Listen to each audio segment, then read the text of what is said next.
जय धन्वंतरी। तो आज का हमारा टॉपिक है स्मॉल पॉक्स, यानी कि मसूरिका, जिसको हम आयुर्वेद में मसूरिका के नाम से जानते हैं, that is smallpox. So definition क्या है स्मॉल पॉक्स की? Smallpox is highly contagious viral disease. So ये याद रखने वाला है कि जो स्मॉल पॉक्स है वो वायरल डिजीज़ है, ठीक है, वायरस से फैलने वाला डिजीज़ है और कॉन्टेजियस है, यानी कि एक पर्सन से दूसरे पर्सन में फैलता है, ठीक है, कॉन्टेजियस है, ठीक है।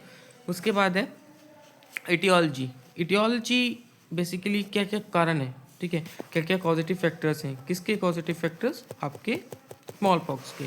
सो वेरियोला वायरस, और पॉक्स वायरस का डीएनए, ठीक है।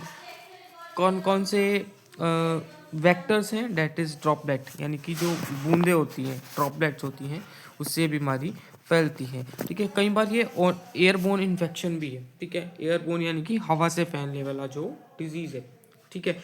उसके बाद है इंट्यूबेशन पीरियड। तो इंट्यूबेशन पीरियड कितना है? 4 से 19 दिन तक, ठीक है। इंट्यूबेशन पीरियड मैंने पहले लेक्चर में बताया कि इंट्यूबेशन पीरियड बेसिकली होता क्या है। तो इंट्यूबेशन पीरियड वो होता है कि आपकी बॉडी में जब एंटीबॉडी गया, ठीक है, सॉरी एंटीजन गया, तब एंटीजन के जाने के बाद जो रिएक्शन हो रहा है उसके अंदर जो साइन सिम्टम्स कॉज हो रहे हैं आपकी बॉडी के अंदर, वो कब आ रहे हैं? That is intubation period.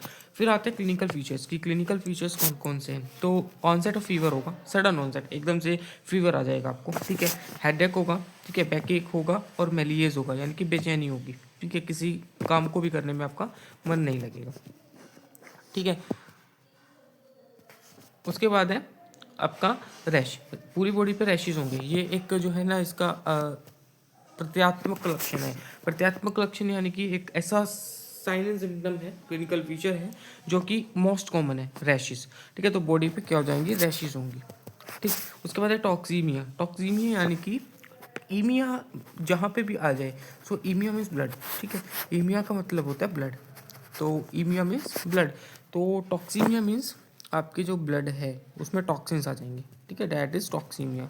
Complications क्या क्या? कॉम्प्लिकेशंस बहुत इंपॉर्टेंट है, ठीक है। ब्लाइंडनेस, अंधापन तक हो सकता है आपको स्मॉल पॉक्स के कारण। जॉइंट अफेक्शंस हो सकती है और लिम्ब डिफॉर्मिटीज हो सकती है। फिर आता है इन्वेस्टिगेशन। तो इन्वेस्टिगेशन हम क्या क्या कराएंगे? इन्वेस्टिगेशन, सो इलेक्ट्रॉन माइक्रोस्कोपी कराएंगे, ठीक है। एंटीबॉडी टाइटर कराएंगे। तो बेसिकली एंटीबॉडी टाइटर में होता क्या है? एंटीबॉडी टाइटर में जो आपकी एक एंटीबॉडी है, ठीक है, एक स्पेसिफिक एंटीबॉडी है, उसका कंसंट्रेशन, एक जो भी आपकी स्पेसिफिक एंटीबॉडी है, ठीक है, स्पेसिफिक एंटीबॉडी का जो भी लेवल ऑफ कंसंट्रेशन है, ठीक है, वो पता चलता है। उसके बाद है सीबीसी, कंप्लीट ब्लड काउंट भी कराएंगे, ठीक है। उसके बाद मैनेजमेंट एंड ट्रीटमेंट। तो सिम्टोमेटिक थेरेपी देंगे, ठीक है। स्पेसिफिक सिम्टम्स को हम, जो भी सिम्टम्स आ रहे हैं जो अराइज हो रहे हैं उनको हम दूर करेंगे। एंटीबायोटिक्स देंगे। एंटीबायोटिक्स बेसिकली एंटीवायरल ड्रग्स यहाँ पे काम करते हैं क्योंकि ये वायरल डिजीज़ है।